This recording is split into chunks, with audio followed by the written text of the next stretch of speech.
Welcome back to our channel. My name's Natalie. And I'm Erika, and this is Drunken True Crime.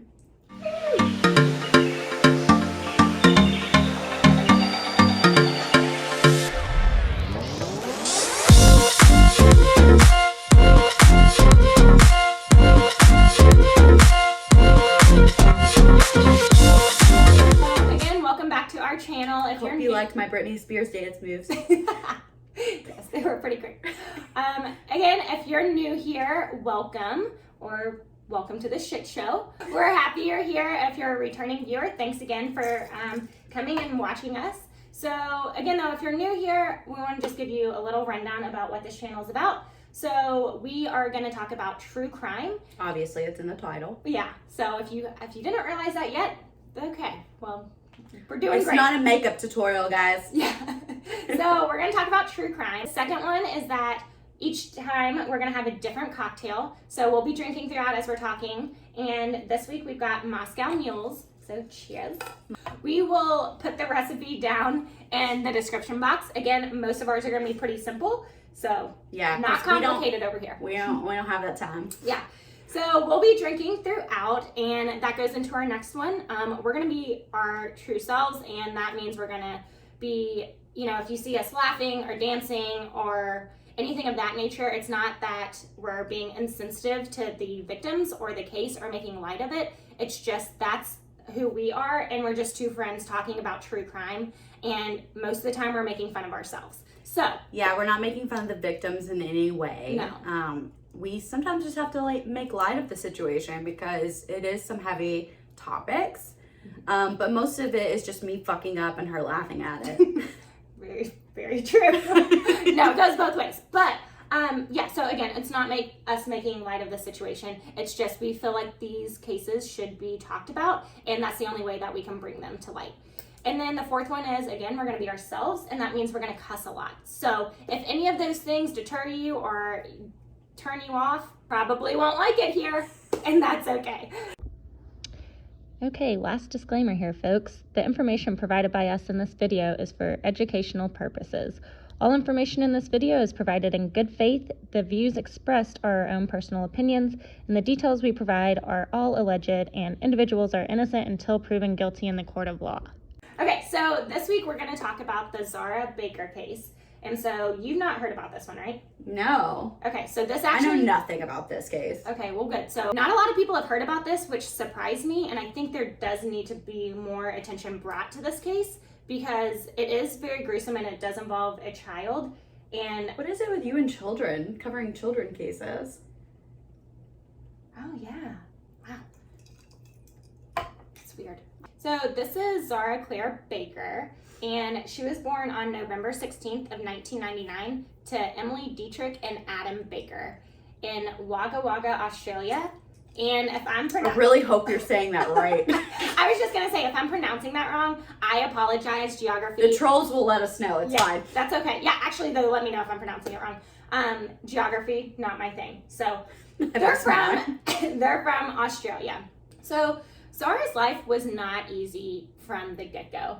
So shortly after she was born, her mom, Emily, suffered from very terrible postpartum depression, and this actually led her to give up custody of Zahra and give full custody to Adam, and then she left. And if that wasn't bad enough, her life gets harder even from there. So in 2005, at the very young age of 5, she gets diagnosed with bone cancer. And then, and then later, she gets diagnosed with lung cancer. So this 5-year-old is battling 2 very aggressive forms of cancer. As a result of battling these multiple cancers, Zahra actually lost, they had to amputate the bottom part of one of her legs, and she also had severe hearing loss. So she was... this little girl. I know, at just the age of 5. So this left her with a prosthetic leg and hearing aids. But luckily, after that, there is some light at the end of the tunnel. So luckily for Zahra, in 2008, her cancer goes into remission. However, unluckily for Zahra, this is also the same year that she met Elisa Fairchild. Now, I do want to talk a little bit. How are you reading? Don't look over here. I'm not reading. I saw the picture, and she looks like Dobby from Harry Potter. Oh, she kind of does. Oh my god. Okay, so I do want to talk a little bit about Elisa Fairchild. So she was born in North Carolina, and she was the middle of 3 girls. And she was born to a pretty normal family, you know, had a mom and dad, and the dad was known as being kind of a pushover, but the mom was known as being the disciplinarian in the family. So again, a very normal childhood. Her parents were loving, but they were also very strict. So again, the mom was the disciplinarian. So she was known to smack her children when they misbehaved. But again, in North Carolina, It's in the South. In the South, and this year, that's not abnormal, and it never got to the point of being abusive. That's just kind of how kids were disciplined. Growing up, Elisa was described as being attractive and popular, but she was also very cunning, manipulative, and is reported to be a compulsive liar. We'll see that people throughout her entire life have reported this about her, that she's just a compulsive liar. Elisa, as a teenager, she had a lot of friends, and she did the normal, you know, high school girl activities, but throughout her teenage years, she started to struggle with her weight a lot and also her grades. So at the age of 17, she actually dropped out of high school and became a teen mom. She gave birth to a little girl named Amber, and this would be the first of 3 kids that she would have. At the same age, so at 17, she entered into her first marriage. However, this would not last very long. It only lasted 4 months. So, Was this with the guy that she had Amber with?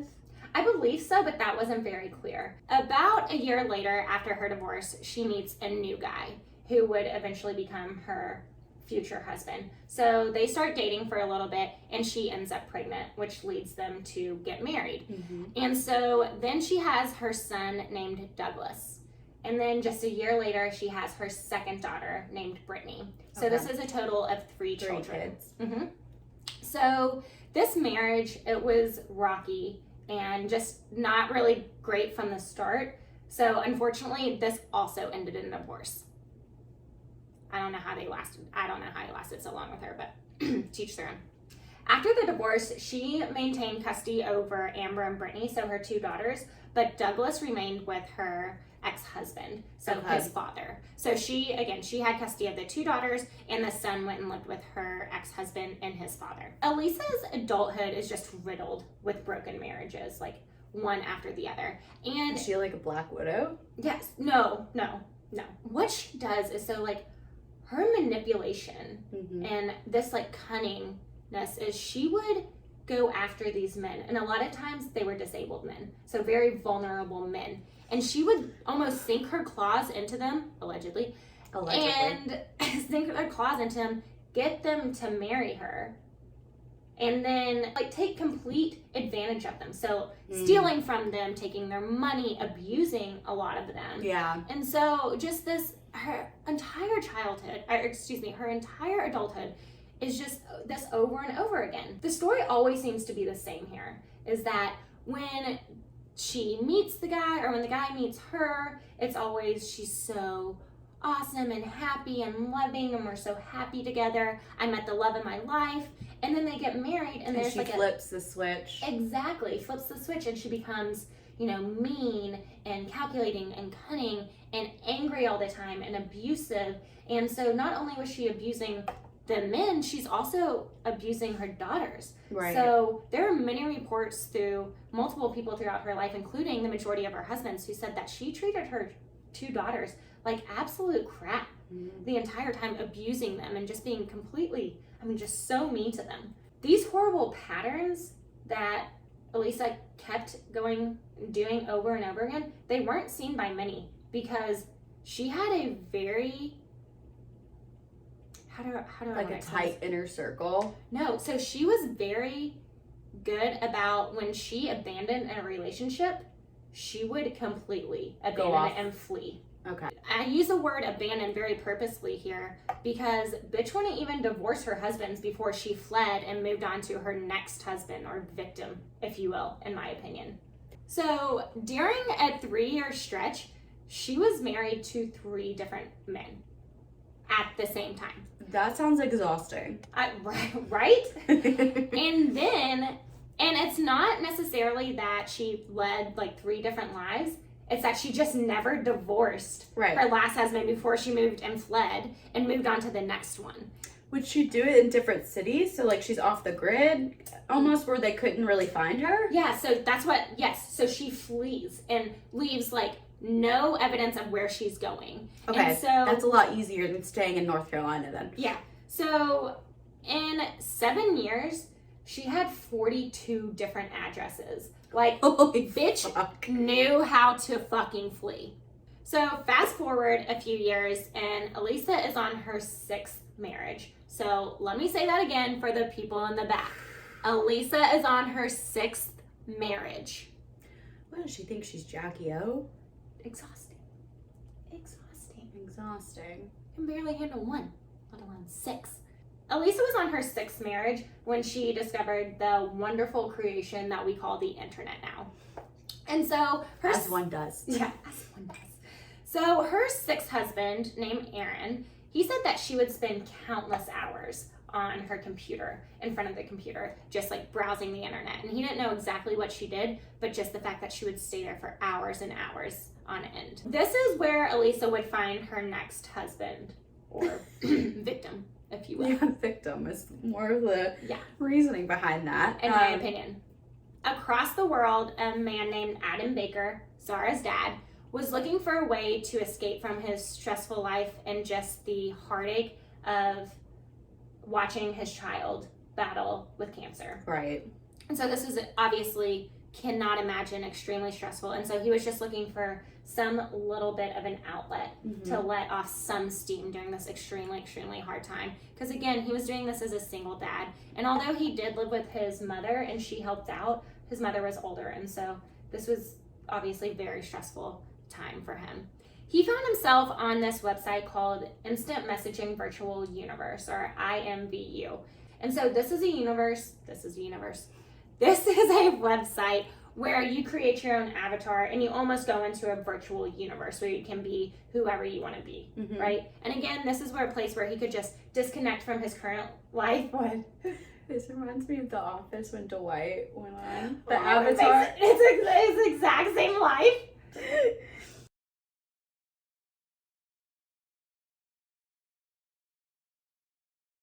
Again, this is, Adam went here to just kind of disconnect from his very stressful life for just a little bit. This is where he met someone with the username of Gothic Fairy. And so, spoiler alert, Gothic Fairy is Elisa Fairchild.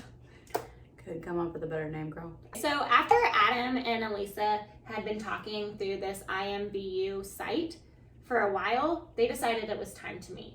So Elisa goes and flies to Australia to meet Adam, and this is in 2008.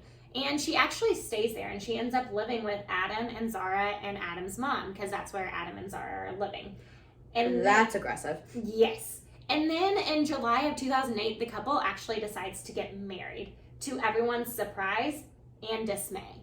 And so his friends and family are like, whoa. Yeah. Like, why? There are so many red flags here, and they were very concerned about him. They're like, first off, she's American. Yes. Second off, it's only been like how many months? I mean, hardly. Like, they had talked for a while over the internet, but since they had met, only a few months until they decided to get married. So again, in July of 2008, the couple decides to get married, despite her still being married to her 6th husband, Aaron, over in North Carolina. When questioned about this, though, Elisa says that she thought she was divorced because Aaron had filed for divorce. So I can't decide if she's just a compulsive liar or an idiot, probably both, but this girl had been divorced multiple times before this. So I'm gonna lean towards the compulsive liar side, but that's just my opinion. So shortly after Adam and Elisa got married, they decided to actually move from Australia to the US. And so this... What? Why? Yeah. Why would you do that? So this raised a lot of flags for his family. Friends and family. And so this is very strange to them for a lot of reasons, but I'm going to go through like the top 3. I could name the top 3. Your child's school's there. Yep. Your child's family's there. Yep. Your child's cancer treatments and like doctors and everything else is all there. She's in remission, but that's just in case. Yep. Literally, yes. Why? Okay. As a cunning, manipulative person myself, why on earth would you move back to the U.S. where you could be, you know, that's where found out? That's where her life and her family, maybe she didn't like Australia. It was a culture shock. Maybe she wanted to remove Adam from the people that could pull her I away understand from that, him. but you're gonna move back to the U.S. where like people do know you and you've already pissed off like 6 different families. Yeah. Within the same like 2 states. Yeah. It's probably to isolate Adam and manipulate him. So again, Adam's friends and family were very they were not on board with this for obvious reasons. But I'm gonna go through the top 3. And the first one is they got married really fast. Like, right. Adam doesn't know this woman hardly at all. And it was interesting because after Zahra's mom, Emily, had left him and Zahra, he didn't really have like serious relationships in between that time. I mean, his life has been about Zahra. Exactly. And so it was very strange for him to go 8 years since Emily had left him to meeting some woman, and after a few months they're married. And then moving to a different continent with this person. Exactly. And that goes to the second red flag, is that they moved back to the U.S. And so this is weird for a multitude of reasons, but one, this is where Zahra's family is, her school is, her sense of stability. He's pulling her out of that and just rocking her world for a woman. For a woman you just met. Right. And then 2, Zahra, to your point, Zahra is in remission. So he is pulling her away from all of her doctors, all of her care. You would have to find all of that. Yes. In the new place. And pulling her away from a country where healthcare is free and moving her to a country where healthcare is very expensive and they're not citizens. That's what was so astounding to his friends. And then, even after just knowing her for a few months, they could already tell that Elisa was a liar and batshit crazy. Yeah, like, girl, And she would come up with these just lavish, like, crazy lies and tell them to his friends, and they were like, "No, girl, no." And that, like, you know, at first they thought this would just be like okay, Adam's going through something, you know, he's had going through a phase. Yeah, he's had he needs some P in the V. Yeah. He's had like a hard last 8 years, like let him blow off some steam, you know. But then they got married and they were moving and they were like, holy shit, dude. And so despite his friends and family's warning, Adam and Zahra, they pick up and they move to the U.S. with Elisa. And they actually move in with Elisa's father. But this didn't last very long because after just 6 months, Elisa's father actually kicked them out. It's because Elisa wasn't following his rules, and his rule was for her to stay sober. Yeah. What kind of sober are we talking about? So I don't know. They didn't say that. Again, there's so little coverage on this case that it was so hard to find details. Like, there was one 60-minute Australia, like, you know, 60 minutes Australia version that covered this. And that was about it. I mean, you can get other, like, articles and stuff, but that's what's so sad about this case. That's why I wanted to cover this case and truly shine light on it. And I think that Zahra's case should be done. I think we should know about Zahra. I agree. So after they got kicked out, they moved into an apartment, which they also got kicked out of. And then finally they moved to a trailer home. And this is the first time that the abuse of Elisa on Zahra came to light. And it's through the neighbors started noticing this and raised a few flags. It was here where neighbors started to become concerned about Zahra's safety. So it was after this that they saw Elisa actually beat Zahra and make fun of her for her prosthetic legs and her hearing aids. Then one of the neighbors, Tanya, we love Tanya, go Tanya. Here, a round of applause for Tanya. You're the real MVP, girl. Yes.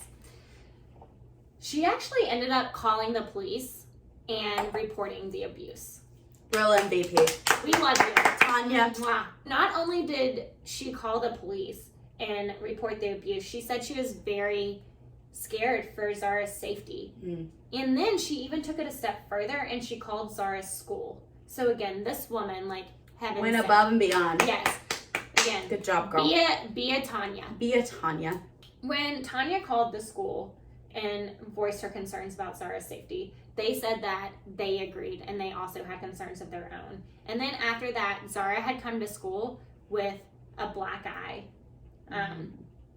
Right, and this made teachers very concerned. So 2 teachers actually went to her house to check on her over this. What did Zahra say happened? She said that she slipped in the tub. Just like you, the teachers didn't believe it, and they were so concerned that her teacher actually gave her her personal cell phone number and said, call me anytime of the day. This teacher is a real MVP Yes. for all kids. Yes. Fighting the fight, good fight. Yes. And this actually caused issues for this teacher because Elisa, the abuser, allegedly, called the principal and reported this teacher because they're not supposed to do that. And obviously Elisa got very, very mad and reported this teacher, and the teacher was under review for this. And she'll stand by that she would do it again in a heartbeat regardless. Yep, and she wished she could have done That's a more. really good teacher. Yeah, exactly. All in all, there were a lot of reports made to Child Protective Services, or CPS, and unfortunately it crossed a lot of county lines because what do we know? Elisa is very good at moving, and she is very meticulous in the fact that she would move across county lines for this exact reason, whether it was to get away from a divorce or whether it was to hide abuse or anything. She was smart enough to know that there's not enough communication to track across county and state lines. And unfortunately, Zahra fell through the cracks on this one, despite the multiple reports on her. So one thing, and this is very unfortunate, one thing that did come out of the teachers and the neighbors reporting is that it scared Elisa. And so Elisa decided to pull Zahra from school, which is extremely dangerous in this situation because, to your point, they're mandated reporters. And that's where a lot of child abuse is reported, and where it comes to light is through teachers. And so Elisa decides to pull Zahra from school and homeschool her. And I do that in quotations because there is no evidence that Zahra was ever homeschooled after she was pulled out of her school. Later on, when asked about the abuse, Elisa denies it completely. And she says that her and Zahra hit it off from the very beginning, and that they were really, really close, and that she actually treated her like one of her own biological children, which, for the love of God, she treated her biological children like I was crap. going to ask where her other daughters are. So they are older at this point and moved out. I think that deserves a drink. Yep.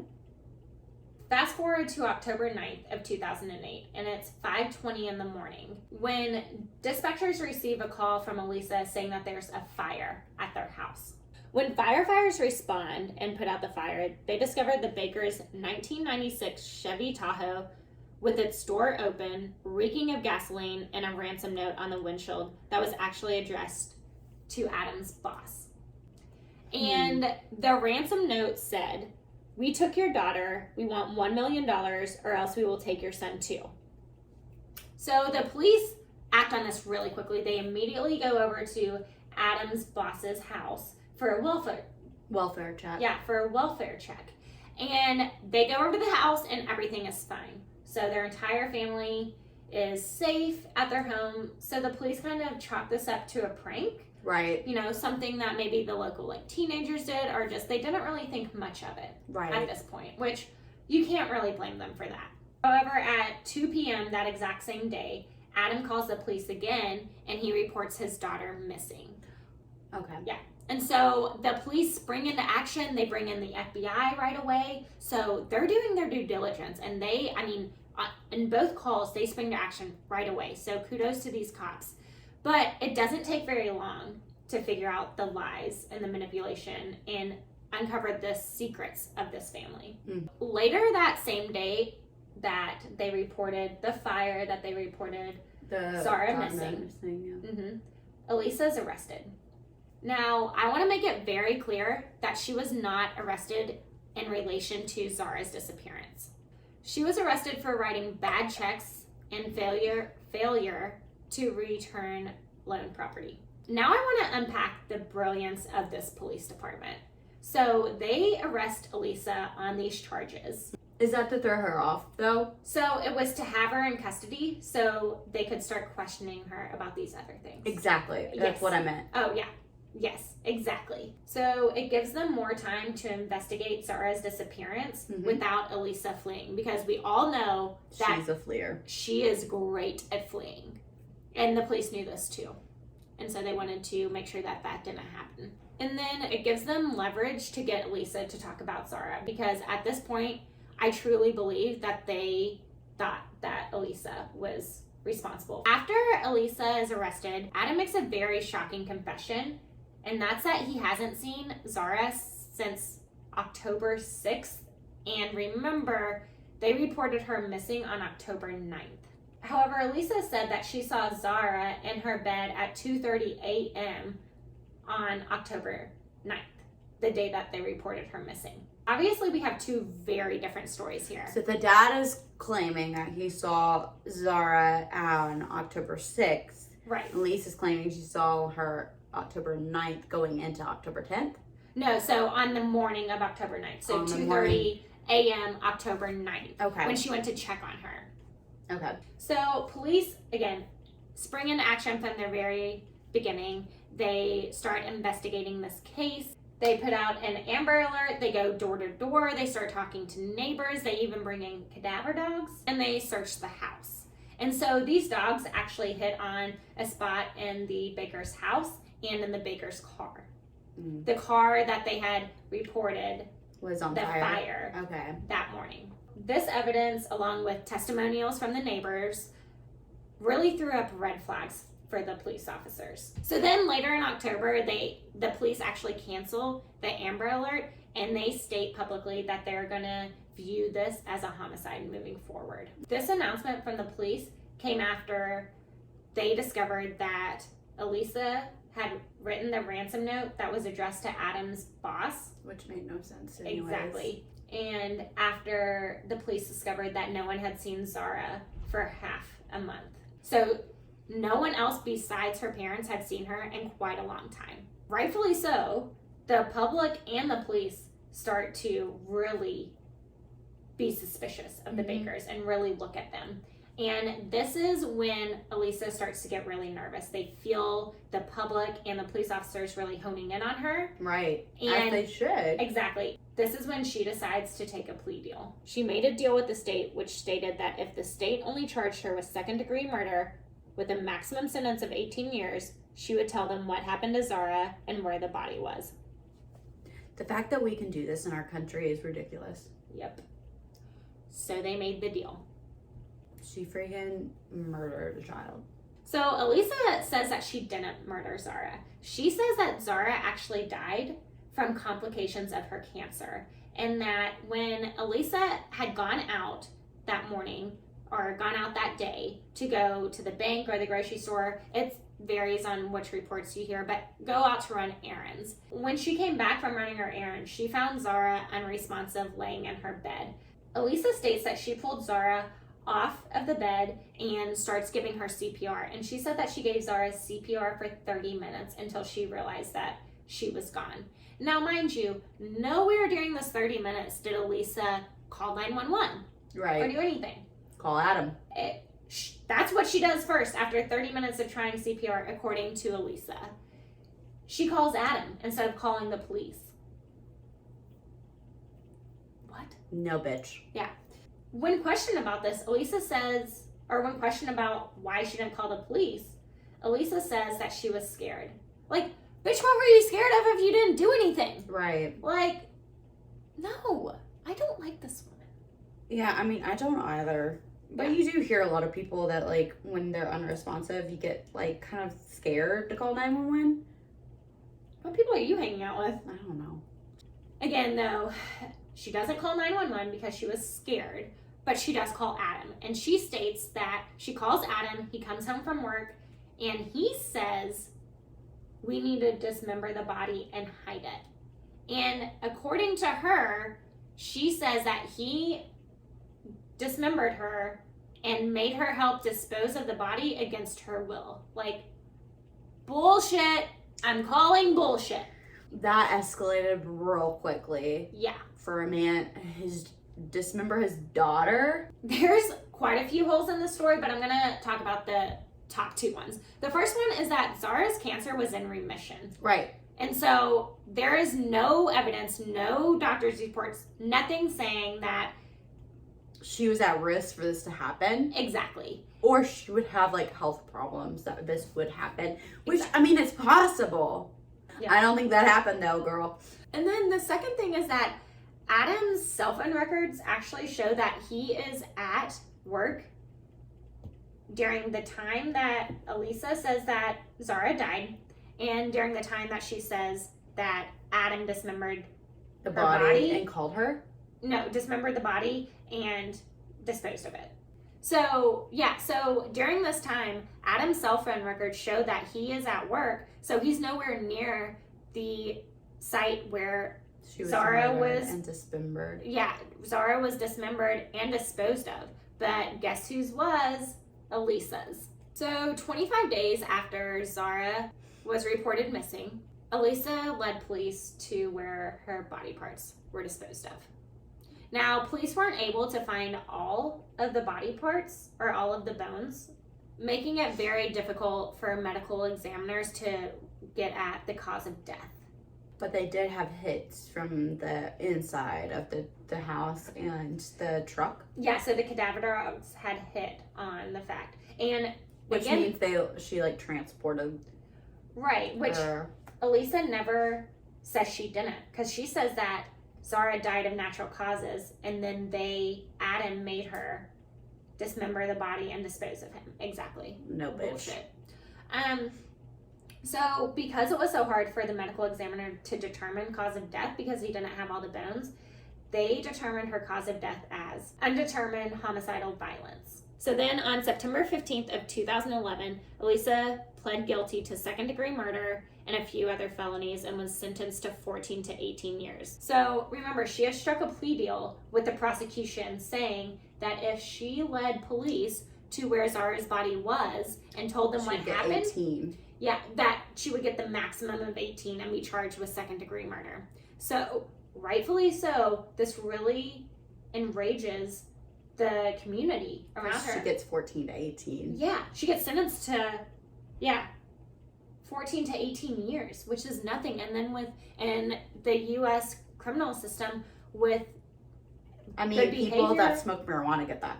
Yeah, like if you have good behavior, you can get out earlier. So in my opinion, a life sentence wouldn't even be enough for this awful woman. She's just a monster. And she was like this from the beginning. She abused her younger children. Right. And then the fact that there were multiple reports on the abuse of Zahra and unfortunately just crossing state lines, she fell through the cracks, and I feel like this could have been prevented. And then to your point, Adam. A lot of people think that he was involved too, but a lot of people just think he was working so much to support all three of them that maybe he wasn't around enough. It goes back and forth, but ultimately Adam does return to Australia. He does get Zahra's body, buries her in their family lot, and suffers with the grief knowing that he played some role in his daughter's death because he decided to marry Elisa. You played a lot of roles in this because you can't come home from work and not notice a black eye on your daughter's eye, on your face. Yeah, so he does, when questioned about that, he does say that he did see that, but he believed them when Elisa and Zahra said that she fell in the bathtub. You've known your daughter longer than your wife. Yeah, I agree. Overall, very, very sad, tragic case that could have been prevented. Should have been prevented. Let us know what you guys think. I mean, I can't imagine anyone out there not hating this woman as much as we do. Right. But let us know what you think in the comments down below. Again, this is not a very well-known case, so we wanted to bring light to it. Again, if you enjoyed the story, even though as tragic as it was, please give us a like, comment down below, subscribe, all those fun things to show love to your girls. And with that being said, be a bitch and stay alive. Cheers.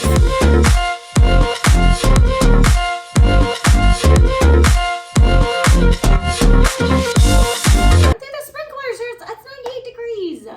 No, bitch. How drunk are you? Really drunk. Actually, Finalized. Okay. Okay, let me try that one more time. Oh, shit. My feet went to sleep. Who is that man? It's going real well right now. Instant replay that. Can I live vicariously through you if you do? I have been waiting for this day for so long. Am I just here for witty commentary? That wasn't pattern. 2, 3. Bitch, where are you going? I had the username as goth. Man, that was so good too. I'm just being an asshole. You are an asshole.